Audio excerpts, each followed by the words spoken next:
के सामने आएगा उसके मुंह में पानी आएगा कि वाह बड़ा कितना अच्छा बना। बड़ा बड़ा कब बना? पिसा गया, फेंटा गया, तला गया, नमक लगाई, मिर्ची लगाई, सब बातों को सहन किया, तब जाकर बड़ा बना। इसी तरह अगर मुझे भी बड़ा बनना है, कोई पीसते भी रहेंगे, कोई फेंटते भी रहेंगे, कई तो कहते कब तक सहन करना, हम तो इस घर में बूढ़े हो गए, तभी भी मेरी सासू माँ भी बोलती है, पति अभी भी बोलता है, ससुर भी बोलता है, बच्चे भी बोलते हैं, कब तक? जब तक ऊपर नहीं जाएंगे। बड़े को कब तक फेंटा? जब तक ऊपर नहीं गया तब तक फेंटा गया, हल्का नहीं। तो इसीलिए हमें भी तब तक फेंटते रहेंगे जब तक ऊपर नहीं जाएंगे। अगर रोएंगे तो बड़े नहीं बनेंगे। इसलिए सहन करो, अंदर रखो, ये है समझदारी। इतना ही नहीं, कोई नमक मिर्ची लगाएगा, आप सत्य हैं, अच्छे हैं, तो भी बढ़ा चढ़ा करके आपकी उल्टी बातें सुनाएंगे, तो भी सहन करना। खट्टी मीठी तीखी सब बातें आएंगी। जिसका भला करेंगे वही आपका बुरा करेगा। इसलिए ये सहन करने वालों को परचिंतन नहीं चलता। वो अपने अंदर समस्याओं का समाधान करता है, कारणों का निवारण करता है खुद ही, औरों के पास नहीं जाता। वो है ज्ञानी, वही सदा खुश रह सकता है। इसलिए परचिंतन से बचना। इतना ही नहीं, बड़े को इतना सारा फेंटने के बाद, पिसने के बाद, इतना सहन करने के बाद मुंह में डालेंगे, 32 दांत भी प्रहार करना शुरू करेंगे, वो भी नहीं छोड़ेंगे। अर्थात जीवन में चारों तरफ से समस्याएं। कई कहते मुझे और कुछ नहीं, मेरे को तब दिल में दर्द होता है जिस बच्चों को मैंने पढ़ाया लिखाया बड़ा किया, अब उसकी शादी हुई मुझे बुलाए भी नहीं, मकान बनाया मुझे बुलाए भी नहीं, इसीलिए मुझे दर्द होता है, और कुछ नहीं। संसार का नियम है, जिसका भला करेंगे वही आपका बुरा करेगा। जिस परमात्मा ने हमें आकर के यहाँ ज्ञान सुनाया, रात रात भर करके पढ़ाया, देवी देवता बनाया, और जब हम सुखी बने, सतयुग में गए, देवी देवता बने, पुष्पक विमान आए, सोने के महल में रहे, क्या बाबा को कभी बुलाया? मीठे बाबा थैंक यू, आज हमारा पुष्पक विमान आया, थोड़ा भोग लगाते हैं। बाबा को याद किया याद?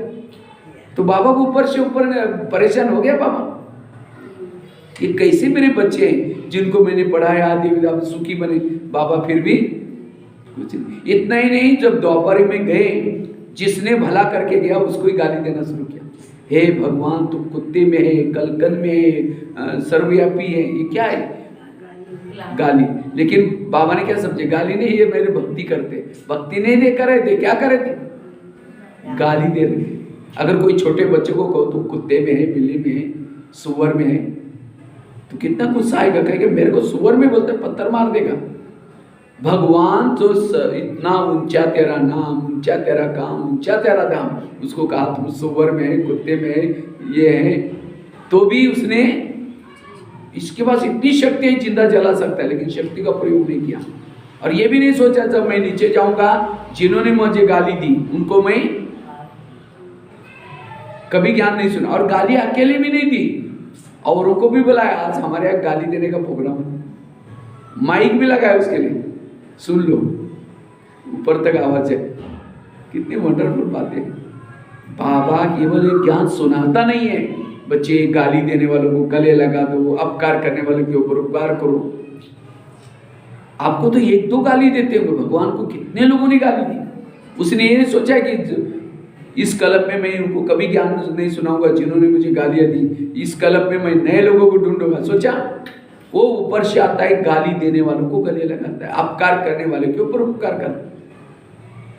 इसलिए ये सहन शक्ति बहुत जरूरी है। सहना यही हमारा गहना है।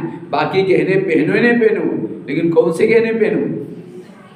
सहन शक्ति का गहना पहन लो बस। सहन शक्ति की देवी बनो। आज एक पत्थर भी सहन करते मूर्ति बन जाता है, भगवान बन जाता है। हमारी भावना है कि पत्थर के अंदर भगवान है, लेकिन वो क्यों पूजा होती है? वो सहन करता है। एक पत्थर भी भगवान बन सकता है क्या? तो हम सहन करके देवी देवता नहीं बनेंगे? जरूर बनेंगे। पति कुछ बोलेगा, सास कुछ बोलेगी, लेकिन सहन, और जो सहन करता वो पर चिंतन नहीं करेगा। इसलिए समय पर चिंतन करने का नहीं है। और जब सहन नहीं करेंगे तो वही बातें फिर व्यर्थों के रूप में आएंगी, गुस्से के रूप में निकलेगा। अभी मैं एक जेल में गया था, 300 महिलाएं थी जेल में। तो एक महिला को मैंने उठा करके पूछा, आप जेल में क्यों आए? कहते मैं कॉलेज की प्रिंसिपल हूँ। मैंने कहा कॉलेज की प्रिंसिपल आपने क्या किया? उसने पूरी स्टोरी बताई। मैं बहुत गरीबी में मेरा जन्म हुआ था, मैंने इधर उधर जॉब करके क्या क्या पढ़ाई की और लेक्चरर की नौकरी लगी। जब लेक्चरर बन गई उसके बाद फिर मेरी शादी हो गई, बच्चे हो गए, बच्चे बड़े होते गए। मेहनत करती रही, संस्था को इतना अच्छा लगा, उन्होंने उसको प्रिंसिपल बनाया। उसको लगा अब मेरे अच्छे दिन आ गए। प्रिंसिपल बनने के बाद उसने क्या किया, एक मकान बना दिया, गाड़ी ले ली, बच्चे भी बड़े हो गए, उनकी भी शादियां कर दी। तो कहा कि लेकिन बच्चे की जब शादी की, बहू तो आई लेकिन बहुत ज़्यादा पढ़ी लिखी थी, वो खाना पीना बनाना नहीं जानती थी। उसको लगा अब नहीं आई है, बना देगी। 8 दिन हो गया, महीना हो गया, 2 महीना हो गया, साल हो गया। तो मैडम को तो लगा ये तो पता नहीं कुछ नहीं कर रहे, पहले तो 1-2 का बनाते, अब सबका बना रहे हैं, बनाना पड़ रहा है। एक दिन उसके कॉलेज में मीटिंग थी, थोड़ा देरी से आई। उसको लगा बहू ने कुछ तो किया होगा, लेकिन बहू ने कुछ ने किया नहीं। तो कहा कि बेटा तुम कुछ तो करती। कहा कि मुझे कुछ नहीं आता। आखिर उसको लगता है इसके कारण मैं सबको थोड़ी भूखे मारूं। वो रोटियां बनाना, दाल बनाई, चावल बनाई, सब्जी बनाई, रोटियां बेल रही थी। बहू आकर के कमर पर हाथ रख करके खड़ी रहती है। कहते आप कॉलेज में जाते कोई बड़ी बात है क्या? वो बेल बजाओ, पानी ला कर देते हैं, एसी में बैठो। तो एक तो खाना नहीं बनाया, दोबारा ऐसा शब्द बोला, वही इतना दिन का उसका निगेटिव विचार और गुस्सा था, वही स्टील का बेलन जिसे रोटी बेल रही थी, जोर से फेंक के मार दिया। बहू के सिर में लग गया, बहू खत्म हो गई। पुलिस वाले पकड़ के लेके गए, आजीवन कारावास की सजा हो गई। उस मैडम को मैंने 1-2-3 क्वेश्चन पूछा, आपको गुस्सा क्यों आया था? कहते उसने मुझे टोंट मारा था। मैंने कहा टोंट कहाँ लगाई? कहते भैया टोंट थोड़ी लगता है। मैंने कहा कितना बड़ा फोड़ा आया? फोड़ा भी नहीं आया। कितना लीटर खून गया? खून भी नहीं आया। उस मैडम ने सब कुछ सीखा। क्या नहीं सीखा? सहन करना। एक कहानी सुनाई, सिर्फ इज्जत गई, नौकरी गई, सब कुछ गया। एक कहानी सुनी। हमने तो हजारों ऐसे बहुत सारी घटनाएं देखी। आप लोग बड़े भाग्यशाली, आपको ये बाबा का ज्ञान का अमृत पीने के लिए मिल रहे हैं। नहीं तो आज तनाव, टेंशन, कारण क्या है? सहन शक्ति नहीं है। इसलिए जीवन में सहन करना सीखो। और जो सहन करना सीखता है कभी भी परचिंतन नहीं करेगा। ये परचिंतन पुरुषार्थ का बहुत बड़ा विघ्न है। घड़ा भर दिया, थोड़ा सा छेद है, शाम को घड़ा खाली हो जाएगा। योग किया, अमृत लाई, मुरली सुनी, सेवा की, लेकिन सारा दिन व्यर्थ सोचा, शक्तियां खत्म। एक शिष्य ऐसे गुरु जी के पास जाता है, कहते गुरु जी मैं बहुत भक्ति करता हूँ, दान करता हूँ, लेकिन मुझे कुछ अनुभव नहीं हो रहा है, आत्मा अनुभव, परमात्मा अनुभव। तो गुरु जी हंसने लगे, कहते बात तो सही है। कहता मैं एक दिन बगीचे में गया था और वहाँ 3-4 युवा आए। वो युवाओं को प्यास लगी थी, तो मैंने कहा कि सामने कुआं है, वहाँ बाल्टी है, रसा है, जाकर पी क्या जाओ। तो 5-6 युवा वहाँ चले गए। वहाँ बाल्टी थी, रसा था, बाल्टी को रस्से से बांध दिया, कुएं में छोड़ दिया। पानी खींचा, पानी कुछ नहीं मिला। दोबारा बाल्टी डाली, फिर पानी खींचा, पानी नहीं मिला। 5-6 बार बाल्टी डालते रहे, पानी खींचा, पानी नहीं मिला, छोड़ के चले गए। कुआं था, बाल्टी थी, रस्सा था, प्यासे गए। क्यों? बाल्टी को छेद थे, इसलिए प्यासे गए। इसी तरह का तुम भक्ति करते हो, सब कुछ करते हो, लेकिन तुम्हारे मन को छेद है, मेरा सोचने की तुमको आदत है, इसीलिए तुम्हें आत्मा अनुभव, परमात्मा अनुभव नहीं हो रहा। इसलिए आज वास्तव में कहानी हमारी अपनी है। आज कईयों को अनुभव नहीं हो रहा है। क्यों? पर चिंतन करने की, विरत की आदत है। इसलिए अब हमें ये विरत के छेद को बंद करना है, तब पर चिंतन नहीं चलेगा। मन चुप, no question, no correction, no quotation, no opposition, मन चुप। और जिसका मन चुप रहता है वो व्यर्थों से मुक्त और हर पल योग युक्त है। थोड़ा भी क्यों क्या कहां सहन शक्ति चली जाती, बाकी शक्तियां चली जाती। इसलिए सहन शक्ति की मुझे देवी बननी। कई कहते हो कैसे सहन करें, मैंने इसका कुछ बिगाड़ा नहीं है, इसके रास्ते में गए ही नहीं है। बताए ना सवेरे कर्मों की गुई गति है। आपके घर के आसपास के जितने भी लोग हैं, कोई आपको देने के लिए, कोई आपसे, इसलिए कोई किसी का दोष नहीं। कई कहते मेरा पति सुनता ही नहीं है, मेरा बच्चा सुनता ही नहीं है, इसीलिए मुझे गुस्सा आता है, इसीलिए उसका निगेटिव चिंतन चलता है। ये दुनिया एक नाटक है। नाटक में हर एक को स्क्रिप्ट मिलती है लिखत में, जैसे जैसे स्क्रिप्ट ऐसा पाठ बजाते हैं। इसी तरह हम भी नाटक के हीरो एक्टर हैं। पति की स्क्रिप्ट अलग है, बच्चे की स्क्रिप्ट अलग है, आपकी स्क्रिप्ट अलग है, सास की अलग है।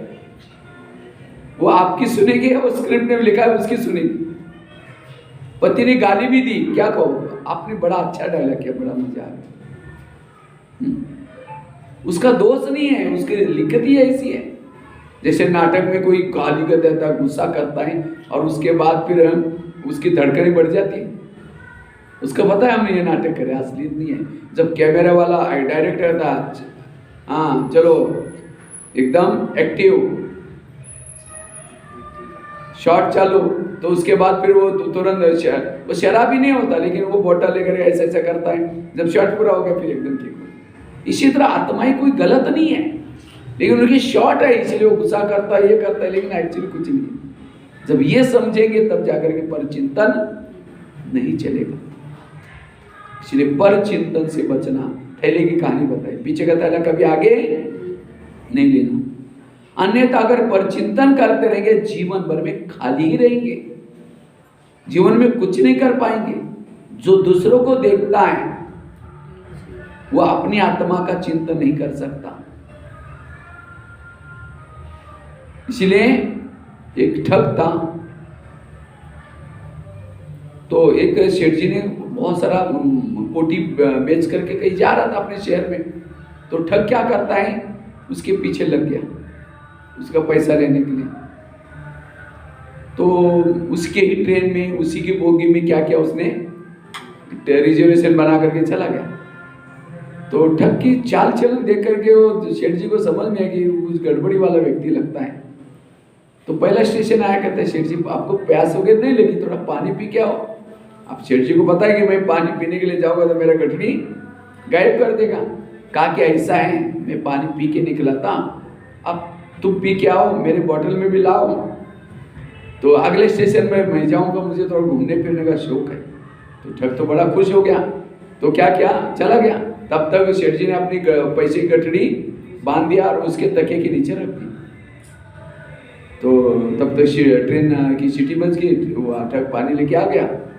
बातें करते करते स्टेशन आया, सेठ जी ने कहा अच्छा अगले स्टेशन में मुझे जाना, अभी मैं जाता हूँ, घूम के आता हूँ। जैसा वो गया फटाफट उसकी गठरी चेक करना शुरू कर दिया ठग ने, देखो कुछ मिला नहीं। तब तक सिटी बज गई, वो आगे। उसके बाद फिर अगले स्टेशन फिर से गए, 5-6 स्टेशन पर सेठ जी निश्चिंत होकर जाते थे। वो ठग क्या करता था, उसकी गठरी ढूंढने में, लेकिन मिला कुछ नहीं। तो लास्ट का स्टेशन आने वाला था, तो सेठ जी ने कहा भाई मैं तुमको बहुत पानी पिलाया, तुमने लेकिन तुम थोड़ा मेरे लिए लेके आओ। गया, तब तक सेठ जी ने अपनी गठरी ले ली। तो उसके बाद ठग कहता है सेठ जी मैं एक बात पूछूं? कहता है हाँ पूछो। अपनी इतनी बड़ी कोठी बेची, इतना सारा धन संपत्ति वो कहाँ रखा? कहता है वो तो मैंने आपके तकिए के नीचे रखा था, मुझे पता है तुम मेरी ही गठरी ढूंढोगे, लेकिन मैं तुम्हारे से भी ऊंचा हूं। इसी तरह वो खाली रह गया। इसी तरह जीवन भर में सुख, शांति, आनंद, प्रेम जो गठरी है वो हमारे पास है, लेकिन हम दूसरों को देखते, जो दूसरों को देखता है जीवन में खाली रहेगा। इसलिए किसी को भी औरों को नहीं देखो, कौन क्या करता है, ये क्या करता है, अपना चिंतन करो, पर चिंतन से बदलो। कई भाई बहनें तो यहाँ आकर के यहाँ सेंटर की बहनों की ही कभी निगेटिव बातें देखते, कभी ऐसा भी हो जाता है। एक सत्संग चलता था, बहुत लोग आते थे। एक शिष्य ने गुरुजी को कहा, गुरुजी मुझे एक वरदान चाहिए। तो गुरुजी ने कहा क्या वरदान चाहिए? कहता है मेरे बारे में सबके दिल में क्या चलता है मैं जानना चाहता हूँ। तो गुरुजी ने कहा ठीक है, मैं तुम्हें वरदान देता हूँ, साथ में एक छड़ी देता हूँ, मांत्रिक डंडा देता हूँ। जब भी किसी के दिल में तुमको कुछ जानना है, ये छड़ी को दिल में रखो, उस व्यक्ति का नाम लो तो पता चलेगा। तो छड़ी दी, वरदान दी, शिष्य चला गया। अचानक शिष्य को याद आया, पहले मैं गुरुजी की चेकिंग करता हूँ, गुरुजी के दिल में मेरे बारे में क्या चलता होगा। तो रुक करके क्या करता है, छड़ी को दिल में रखा, गुरुजी का नाम लिया। थोड़ी सी छड़ी काली होगी, जब छड़ी काली होगी उसको लगता है अरे गुरुजी के अंदर मेरे बारे में कालापन है, इनको गुरुजी बना करके फायदा क्या। आश्रम में आना बंद हो गया। 1 दिन हो गया, 2 दिन हो गया, 1 महीना हो गया, 2 महीना हो गया। गुरुजी उसके घर में गए, कहते कि क्या जी आजकल आप आश्रम में नहीं आते? नहीं जी, थोड़ा मेरे घर में मेहमान आते, मेरी तबीयत खराब है, ऐसे वैसे, आजकल कोरोना का काल भी है और ऐसे ऐसे बोलते हैं। तो गुरुजी ने कहा 6 साल से आश्रम में आते, ध्यान दिया है, तूफान है, कुछ भी हो जाए। नहीं जी नहीं, जरूर कुछ बात है। कहा कि गुरुजी आपके अंदर मेरे बारे में कालापन है, जो छड़ी दिया ना उसे मैंने देख लिया। गुरुजी ने कहा अच्छा ये बात है क्या, लेकिन तुमने देखा कि तुम्हारे अंदर औरों के बारे में कितना कालापन है? कहा कि नहीं देखा। देखा। शिष्य ने छड़ी को दिल में रखा, अपना खुद का नाम लिया, पूरी छड़ी काली थी। गुरु की तो थोड़ी काली थी, लेकिन उसकी अपनी काली देख करके शर्म आई, सिर झुकाया। गुरुजी ने कहा कोई बात नहीं, मैं भी जब शुरू में आश्रम में आया था मेरी भी छड़ी पूरी काली थी, लेकिन मैंने यहाँ आकर के सेवा करके, दान पुण्य करके, तपस्या करके इतनी थोड़ी बची है, वो तो मैं कर ही रहा हूँ। लेकिन तुम मेरे को देख करके आश्रम में नहीं आओगे, जो तुम्हारी सफेद बन रही वो भी काली हो जाएगी। तब शिष्य कहता है गुरुजी आज मेरी अपनी आंखें खोल दी, मैं कितना बुरा काम करने जा रहा था। गुरुजी ने कहा कोई बात नहीं, आज से कभी भी दूसरे के दोष नहीं देखो। तब दोबारा आना शुरू करता है वो शिष्य। ये कहानी हमारी है, हम भी यहाँ आते आते हमारी जो पतित आत्मा थी पावन बनना शुरू हो जाती है। लेकिन जैसे ही यहाँ रोज आते हैं, सेवा करते हैं, मधुबन के संपर्क में जाएंगे, बहनों के संपर्क में आएंगे, सेवा के संपर्क में आएंगे, फिर कहेंगे यहाँ जो पैसे देते ना ज़्यादा उनकी पूछताछ होती, वो फलानी बहन ऐसी है, वो ऐसा है, वहाँ सेंटर पर ऐसा होता है, मधुबन का ऐसा, कुछ ना कुछ निगेटिव बातें देखेंगे या कोई आकर के सुनाता उसको सुनेंगे, भावना खराब हो जाएगी। याद रखना, भावना और योग इसका बहुत गहरा कनेक्शन है। जितनी सेंटर के लिए भावना, बहनों के लिए भावना, मधुबन के लिए भावना, जितनी भावना ऊंची उतना योग ऊंचा। और परचिंतन भावना को खराब करता है। इसलिए कोई भी निगेटिव बातें सुनाता उसको हाथ जोड़ो, भाई हमको ऐसी बातें नहीं सुनाए को। इसलिए बाबा को कभी कभी बाबा मुरलियों में ये सेंटेंस उच्चारण करता है, बच्चे जगमई जगमई नहीं करो, पर चिंतन नहीं करो। इसलिए पर चिंतन आज हमारे पुरुषार्थ में बहुत बड़ा विघ्न है, एक रोड़ा है।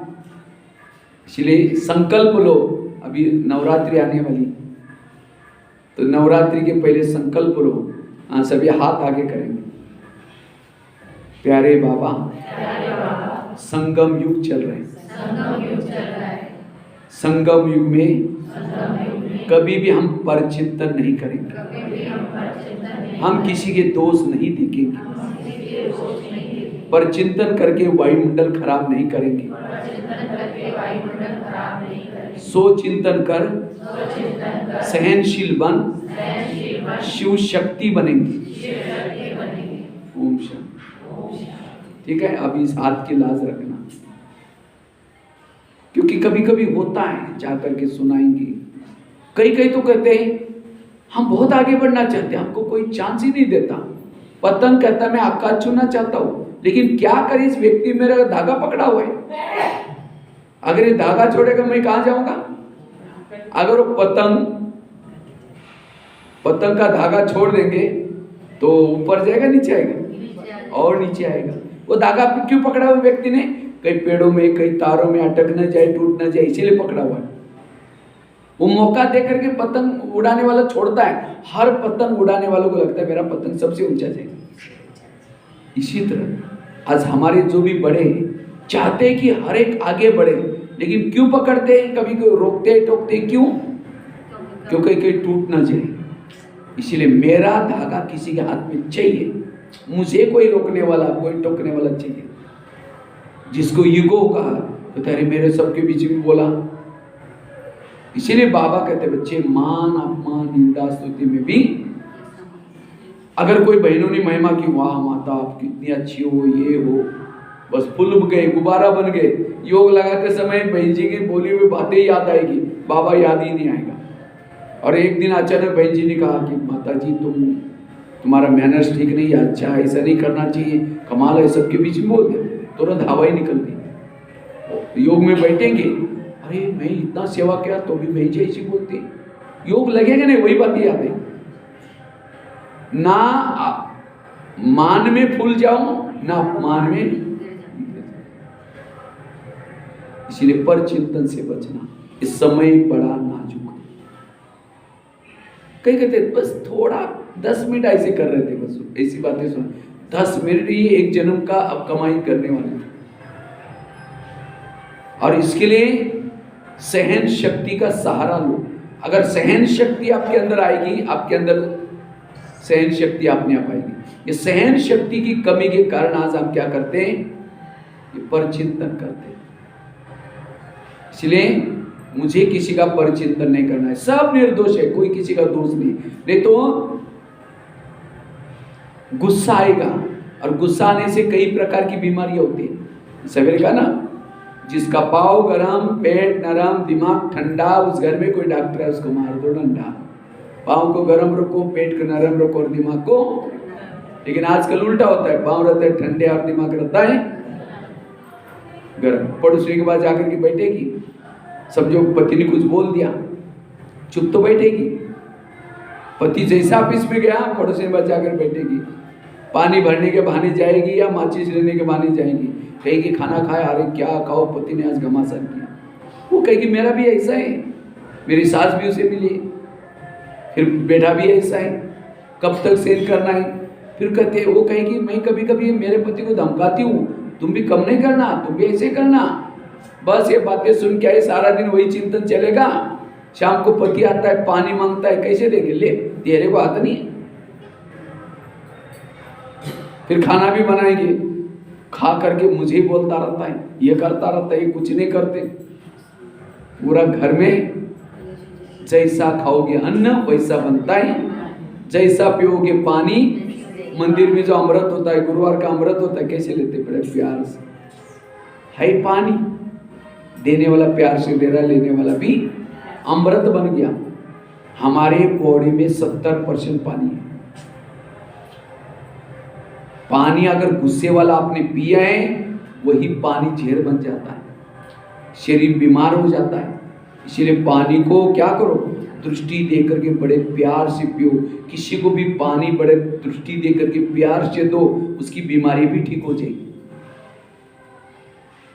भोजन बाबा की याद में बनाओ, पर चिंतन में और बातों में नहीं बनाओ।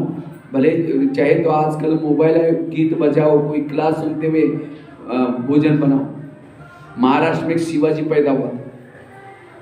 वो क्यों पैदा हुआ था? उसकी माँ जीजा माता जब शिवाजी की आत्मा गर्भ में थी, डांट पटा चलाती थी, अच्छे ग्रंथ पढ़ती थी, साहित्य पढ़ती थी, वो संस्कार बच्चे के ऊपर पड़े और इसलिए वो बच्चा वीर बन गया। लेकिन आजकल की माताएं, जब बच्चा गर्भ में टीवी देखेगी, फेसबुक चलाएगी, व्हाट्सएप चलाएगी, गुस्सा करेगी, वही गर्भ संस्कार डाल दिया उसके ऊपर। जब बच्चा जन्म लेता है, आजकल के बच्चे इलेक्ट्रॉनिक में होशियार है, सारे फंक्शन जानते हैं। क्यों? माँ उसकी गुरु है। फिर माँ परेशान है उसे, कहते मोबाइल के बिना रहता ही नहीं है, गेम ही खेलता रहता है। क्योंकि वो जब घर में बता, हो सकता आपने भी गेम खेला होगा या व्हाट्सएप फेसबुक चलाया होगा। अभिमन्यु कहाँ से सीखा था? गर्भ में तो सीखा था चक्रवृत्ति का ज्ञान। इसीलिए बहुत बड़े अच्छे संस्कार चाहिए। आज कई के माताओं को मैं कहता हूँ, आप बच्चे के संस्कार पर ध्यान दो, तो कहते नहीं, हमने बड़े स्कूल में, अच्छे स्कूल में डाला है। संस्कार देने का काम है टीचरों का। कभी टीचर को मैं कहता थोड़ा बच्चों के संस्कार दे दो ना, नहीं, हमारा काम है सिलेबस पढ़ाने का, वो काम है मम्मी पापा का। वो इधर उंगली करता, वो इधर बच्चे बीच में फायदा ले रहा है। इसलिए माँ बाप का भी फर्ज है संस्कार।